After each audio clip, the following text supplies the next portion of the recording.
everyone, and welcome to another interview for Extraordinary Latinas.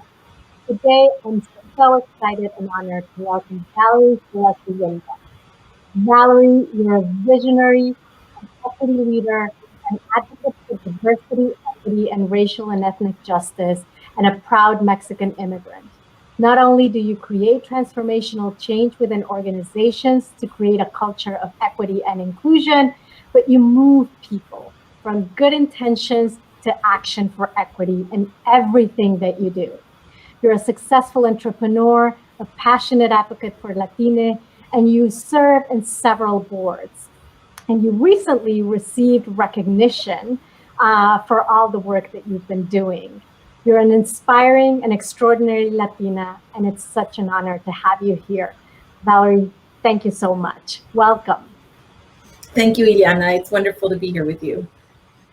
And I want to start by asking you to share with us your story. I mean, you've accomplished so much in all of these years to get to where you are. So if you can share with us sort of where it started and how did you get here?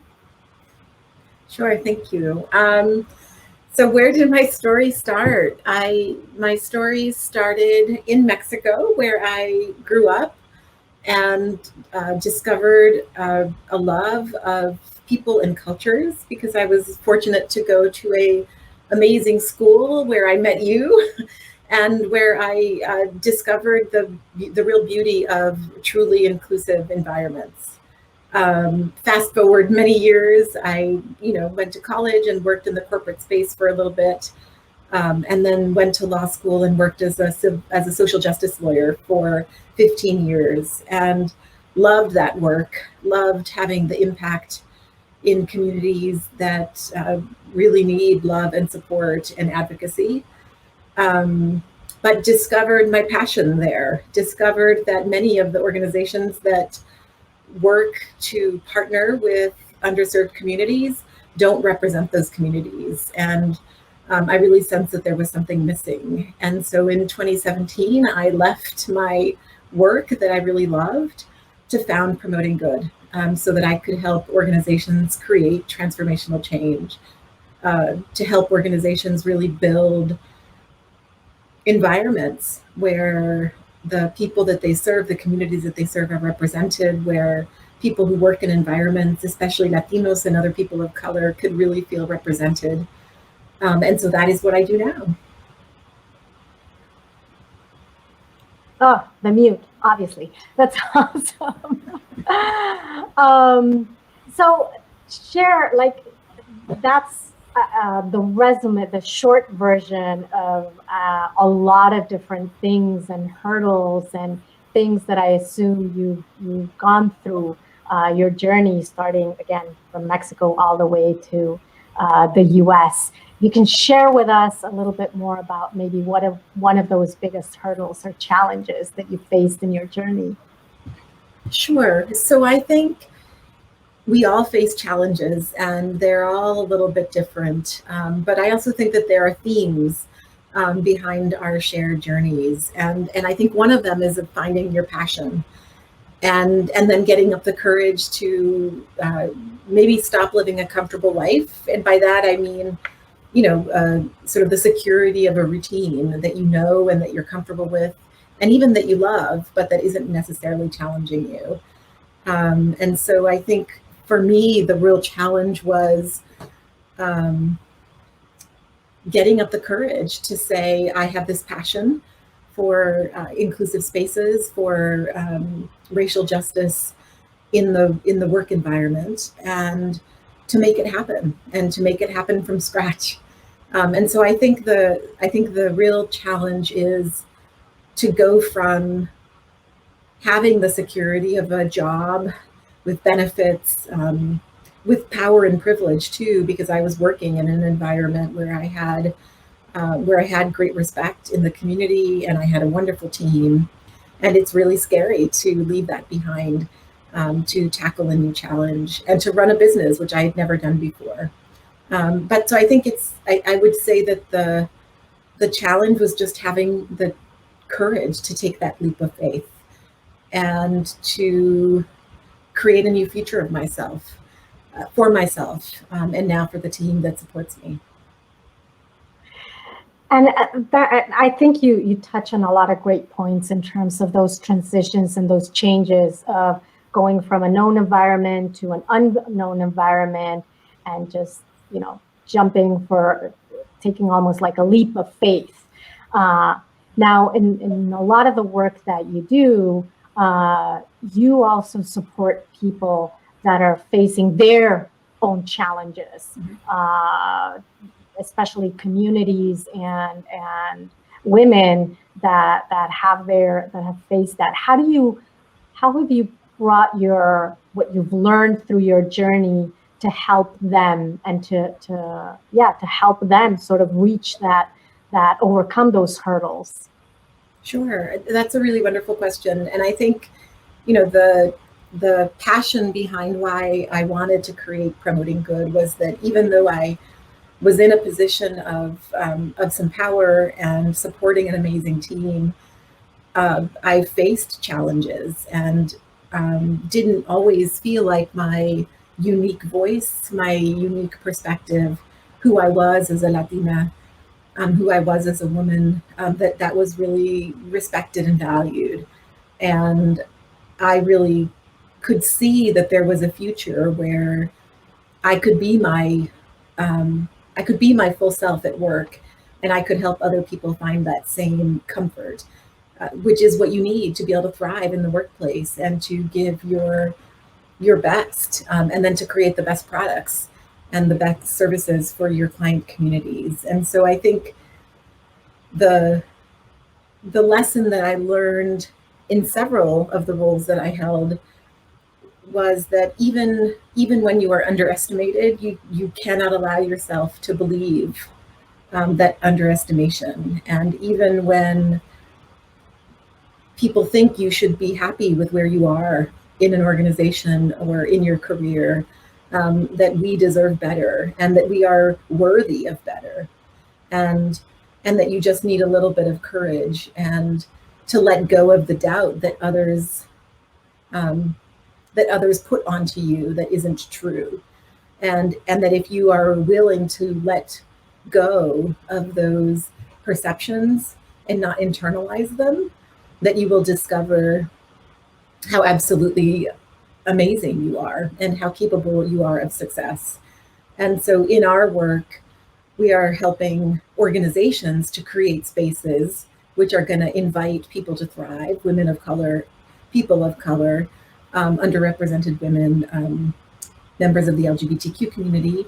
But we are also helping those individuals to find their place, to find their power, and to never feel like they can't be their true selves at work.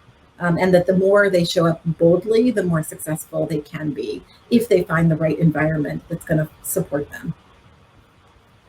You talk about finding, you've been such an advocate for all of these people, and being able to elevate their voice, or be, their voice when maybe you talk about their voice might be lost. How do you keep, or how have you kept your own voice and not lose it along the way? Because sometimes we might get so focused on supporting and helping others because we're so passionate about what we do that we might get lost along the way. So how have you kept your own voice? Well, I think I want to first start by acknowledging that there have been times in my professional life, and probably even in my personal life, where I have lost my voice, or that voice has been softened or made dull. And so I think it's really important that we all can acknowledge that we have moments where life is happening to us and circumstances try to diminish our light. And so I want to talk a little bit about how you overcome that. And I think, first it's really in believing in yourself. And by that, I mean taking time to reflect on your excellence, and also to reflect on the things that you can do better, to set challenges for yourself that are going to be a motivator, right? To elevate yourself, to maybe rekindle that flame that has gotten extinguished. And I have a practice of really honoring my identity. And me and my team talk a lot about those things that are important to us, our racial, ethnic identity, our gender identity, and also just the passions that we have. And so I think it's really, really important, both individually, but also at a team level, to be able to celebrate those things. And to do that for yourself, but also for the people who you're with. Because the more you know about your team members, the more they know about you, the more successful you can be together, and the more you can support each other in making sure that you're honoring those identities and those passions. Yeah, so important to feel that we're not alone, and building those connections and those relationships with people that you can trust. Like you mentioned, I think are extremely important to help us reconnect with our voice when we feel that our voice might be lost. You talk a lot about, your team and the work that you do together in promoting good. As you move forward and as you grow and as you create this great impact, like, who has inspired you either in the past to get you where you are, or who inspires you right now to move forward and continue despite any challenge?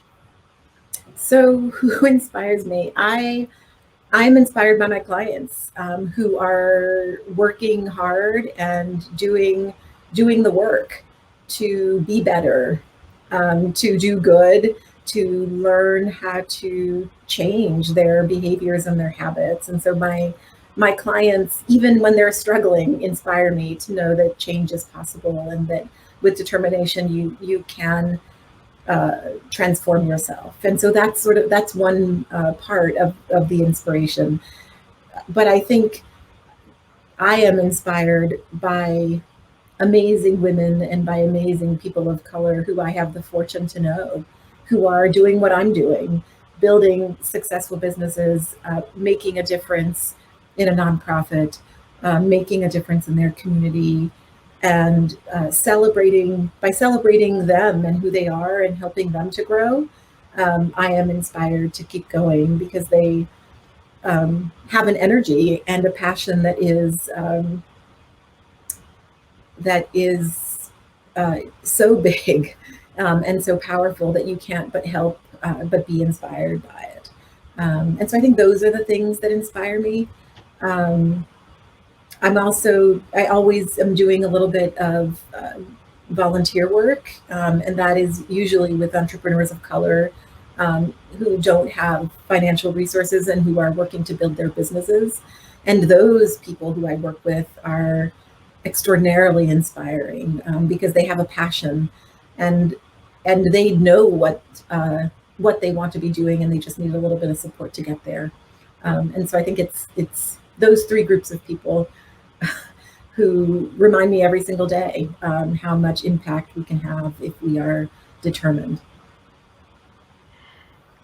You've shared sort of an unconventional path, which I think is true to a lot of people, in terms of you start one place in your career, you sort of grow, and then suddenly things happen, and you end up in a different place where you probably never thought you would be.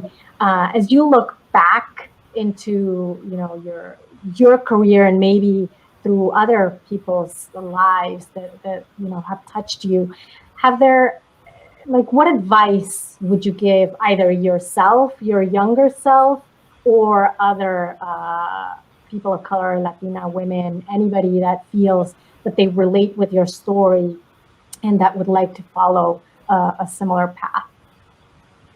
So I think that the biggest piece of advice that I would give to people is that it's never too late to change what you do, right? It's never too late to find your passion. And I think sometimes, when you're young and you set a path, I think sometimes you can feel like you have to stick with that path because you made a choice, and so you have to commit to it. And And I do think there is something to be said for, for making a commitment and sticking with it.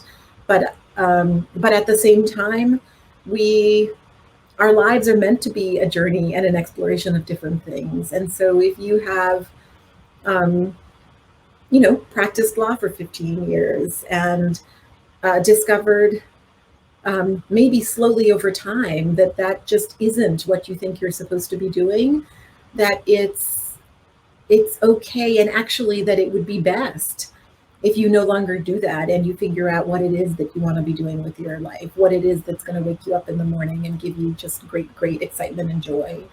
Um, and that regardless of what anybody might think, your parents, your family members who might have expectations, right, about what it is that you should be doing, that you can't let those voices get in the way of this idea that starts to build in your mind about what you're really meant to be doing in that moment in time. And so when you have that, when you get that idea, and for example, when I got the idea to launch Promoting Good, I could have let that idea go, right? And just said, well, it's not possible, or I'm busy and I'm committed. But it would have been a mistake to do that, because now I'm on this amazing path, doing really amazing work. And so when you feel that idea, test it, check it out. And if you continue to be passionate about it, then I think that is life telling you that that's your next path. And you need to, and that's the new path that you need to stick to, regardless of what others around you might encourage you to do or not encourage you to do. So I think that's my best piece of advice. You talk a lot about purpose and passion and the importance of, in a way, keeping it present in the things that we do, which is not always easy, because we might get so involved in the day-to-day that somewhere along the way it might get lost. How do you keep your purpose present? Well, I have this beautiful painting behind me that I sit behind that centers me. And so I think one thing that you can do is find something that is connected to your mission, that is connected to the passion that you have, and to keep it visible. And so when I'm, in the middle of a difficult meeting, I can sort of focus my eyes in a minute on those beautiful red mountains and sort of recenter myself and remind myself, I might be having a hard conversation right now, but I'm having this hard conversation because I have a purpose, right? Which is to help my client, my partner, promote good. And so giving yourself those reminders, especially in those moments where you might get frustrated. I think it's also really important to do, as a business owner, we're doing the work that is our passion, but we're also running a business. And sometimes that means doing things that aren't your passion. And so I think it's about making sure that when you're doing those tasks that you least like, that you're remembering why you're doing them and that they're in support of your mission. And so I think those kind of just always making sure that you are reminding yourself of why you're doing something. And then if you discover that you're doing something that maybe isn't supporting your purpose, that you can also let that go, so that you really can focus on those things that are going to move that passion forward. You touch on a lot of moments, not only from a passion purpose perspective, but being true to yourself, and we are one, but also we have a lot of different hats. And for the most part, we always see ourselves from a professional perspective. But we also have our personal life and have to care for ourselves. And sometimes that gets pushed aside because business goes first, because work goes first. How do you keep your center, whatever that may mean for you, in terms of keeping that harmony between the professional and the personal, to stay true to yourself? Sure. So, one of the one of the things that Promoting Good does in addition to the anti-racism and diversity, equity, inclusion, and belonging consulting is to share advice about self-care. And so I am passionate about self-care and not always, sometimes forget about it, like many of us do. But I think it is important to have a practice of self-care. And, you know, my practice of self-care is taking walks, running, doing yoga, cooking, and your self-care is going to be something different. And so I think it's about finding things that you love to do, and even if you only have 10 minutes, making time to do one of those activities for that little block of time. I will say, and this is, maybe it was self-serving to have Promoting Good do some social media around self-care, but every time I create a self-care post, I'm doing it for my community, but I'm also doing it for myself, right? Because that act of creating the message reminds me how important self-care is to myself. And so, for example, even today, right, before this meeting, I made time for a half-hour workout. And then I got ready because I knew that I know that it's important, but I also know it's going to give me good energy. And so I think you just have to make it a priority in the same way that you make your business a priority, because you will be exhausted otherwise. Yes, and we sometimes, especially as entrepreneurs, we end up getting exhausted just because we feel we need to always be on. So that's a great advice. Any other final nuggets of wisdom that you would like to share with us? I think the last wisdom of nugget that I would share is that there are times in our lives where we end up in a place, either professionally or personally, where we aren't being supported, where who we are isn't being appreciated. And in those moments, it is really hard to stand up for yourself, in part because the environment is pushing you down. And I think the advice that I want to give to extraordinary Latinas is that when you start to feel that sense of being underappreciated, that's when you need to start looking for your next opportunity, because you are amazing, you are wonderful, you have great value, and you are not the problem. The problem is the environment around you. And so in order to shine, in order to thrive, you need to be in an environment that sees you, that is going to make you shine. And if you start to feel like you're not in that space, the thing to do for self-care, the thing to do to be brave, the thing to do for your future is to walk away. And so don't ever be afraid to walk away. Another opportunity will arise, and then that next opportunity is where you're meant to be. Thank you. That's a really great advice. We've been sharing your website, your LinkedIn, your Instagram accounts.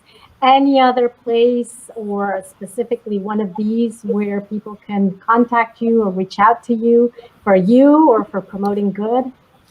Sure. Well, we're about to launch a brand new website. And so I would encourage everybody to go to my new website, which has been created by an amazing group of Black women who have made a true beautiful masterpiece. And so we're going to be sharing a lot of really exciting things on there. And so definitely check it out.